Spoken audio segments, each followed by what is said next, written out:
आप सभी को जय मसीह की। आज हम जानेंगे जब प्रभु का दिन आएगा, जब प्रभु इस पृथ्वी पर आएगा तो हम लोगों को कैसे न्याय दिलाएगा, और कैसे प्रभु जब आया तो जितने विश्वासी थे जो इंतज़ार कर रहे थे प्रभु के आने के दिन का, वह प्रभु को नहीं पहचान पाए। प्रभु का वो भयावह दिन जब परमेश्वर और इजराइल और दुनिया के देशों का न्याय करेगा। जब प्रभु आएगा वह अपने दुश्मनों पर पूरी जीत हासिल करेगा। मसीहा वह धर्मी जन यरूशलेम के सिंहासन को ले लेगा। वह अपने धर्मी सेवकों के साथ इस दुनिया के लोगों पर राज करने आएगा। वह परमेश्वर से प्यार करने वाले के लिए एक खुशी और शांति का समय होगा। प्रभु ने उसके बाद होने वाली घटनाओं की एक तस्वीर दिखाई है, जो कि आप जकरिया की पुस्तक में पढ़ सकते हैं। जकरिया की पुस्तक 14 अध्याय और 16वां वचन। तब जितनों लोग यरूशलेम पर चढ़ने वाली सब जातियों में से बचे रहेंगे, वे प्रतिवर्ष राजा को अर्थात सेनाओं के यहोवा को दंडवत करने और झोपड़ियों का पर्व मानने के लिए यरूशलेम को जाया करेंगे। परम प्रधान परमेश्वर आकर राजा के रूप में शासन करेगा।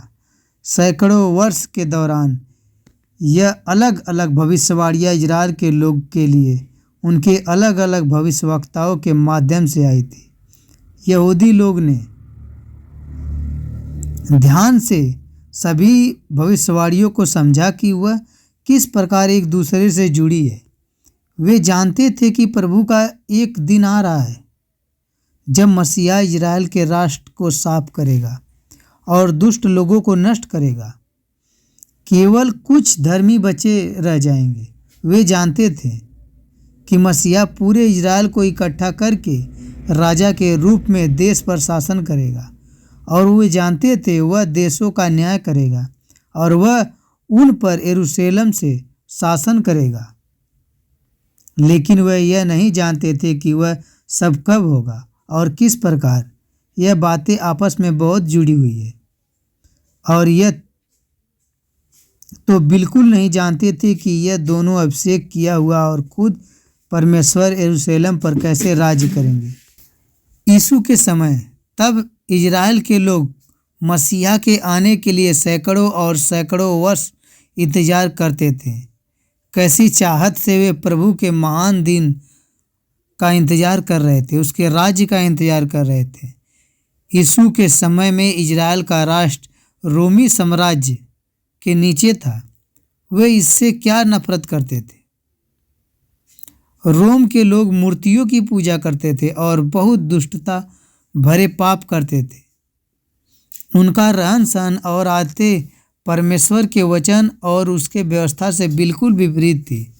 जैसे जैसे यहूदी रोमन शासन के अत्याचारी अपमान के साथ रहते थे, वे मसीहा के आने और उसके राज आशा से बंधे रहें।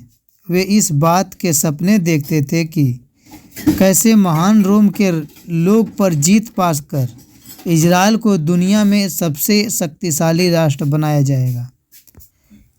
वे लोग बाइबल में खोजते थे यह जानने के लिए कि वह कब आ रहा है। वे व्यवस्था का पालन पूरी तरह करते ताकि वे अपने को उस धर्मी से बचे झुंड में शामिल होने के लिए तैयार कर सकें।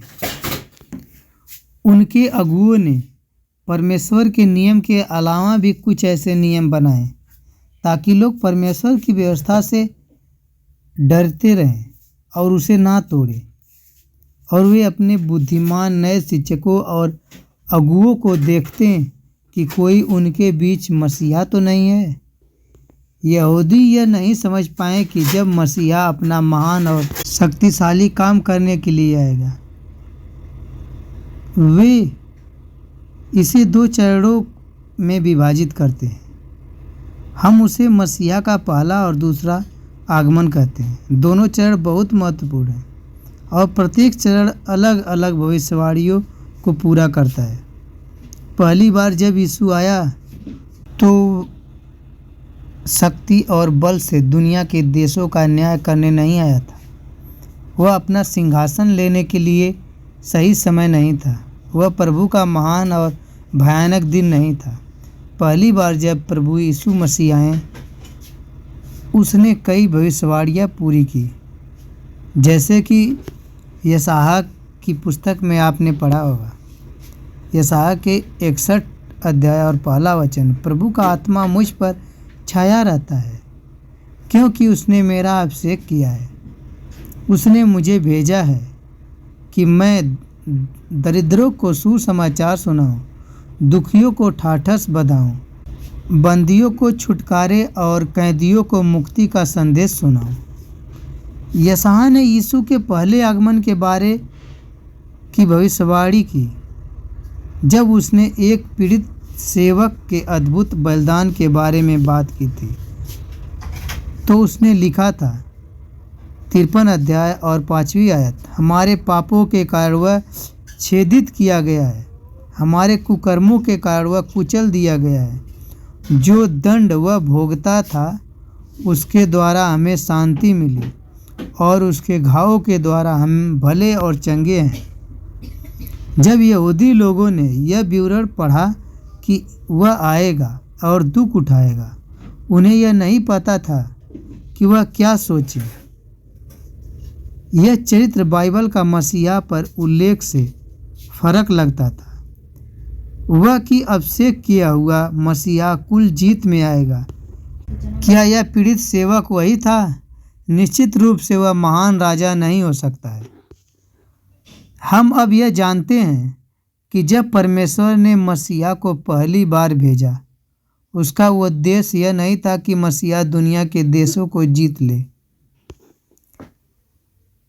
इसके बजाय यीशु अभी तक की सबसे अधिक बड़ी, गहरी और अधिक महत्वपूर्ण जीत हासिल करने के लिए आया था।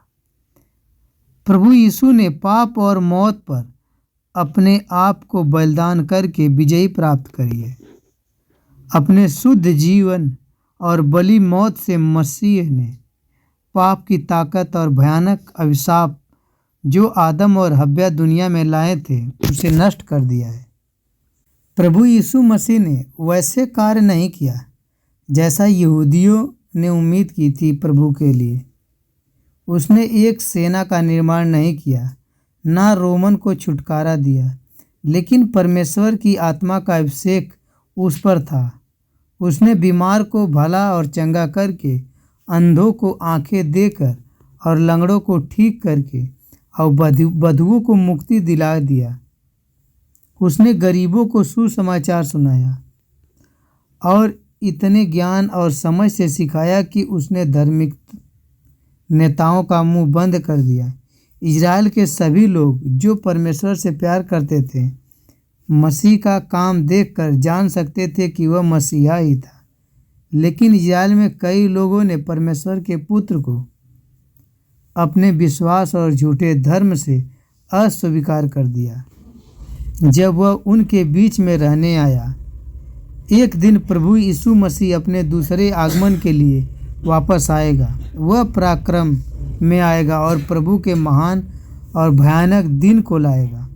वह उन अद्भुत और डरावनी भविष्यवाणियों को पूरा करेगा जो भविष्यवक्ताओं ने घोषणा की थी।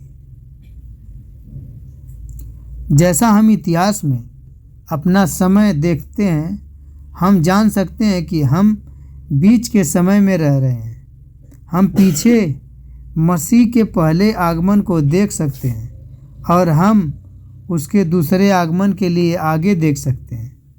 हमें यकीन है कि भविष्य में एक दिन अभिषेक किया हुआ न्याय जरूर आए होगा और यरूशलेम में अपने राज्य की स्थापना करेगा। वह 1000 साल के लिए दुनिया के सभी देशों पर राज्य करेगा। बाइबल उस आश्चर्यजनक समय का वर्णन इस प्रकार करती है।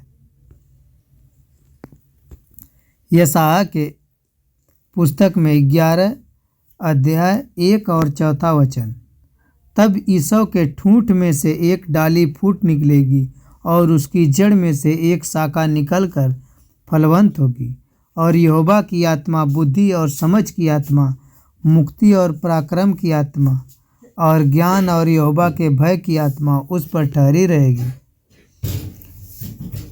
और उसको यहोवा का भय सुगंध सा भाएगा।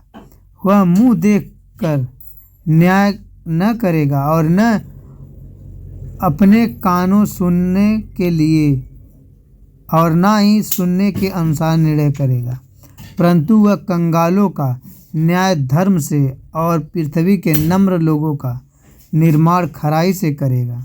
और वह पृथ्वी को अपने वचन के सोटों से मारेगा और अपने फूंक के फोकों से दुष्टों को मिटा डालेगा। क्या आप कल्पना कर सकते हैं कि ऐसे अद्भुत और शक्तिशाली नेता के साथ जीवन कितना अलग होगा? यह ऐसा होगा जो दुनिया ने कभी नहीं देखी होगी। और मसीह के विशेष शासनकाल के बाद वह खुद अंतिम अंत को लाएगा और मौत खुद ही नाश हो जाएगी।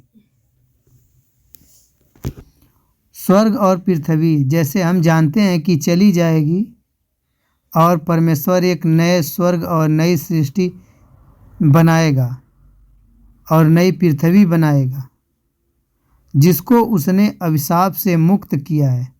वह हमेशा के लिए उसके राज्य में उसके साथ अनंत काल के आनंद में रहेंगे। जैसे हम परमेश्वर के इस पराक्रमी काम के लिए प्रतीक्षा कर रहे हैं, हमारा काम है देखना, प्रार्थना करना और उसे अपने पूरे दिल और दिमाग से प्यार करना। आमीन।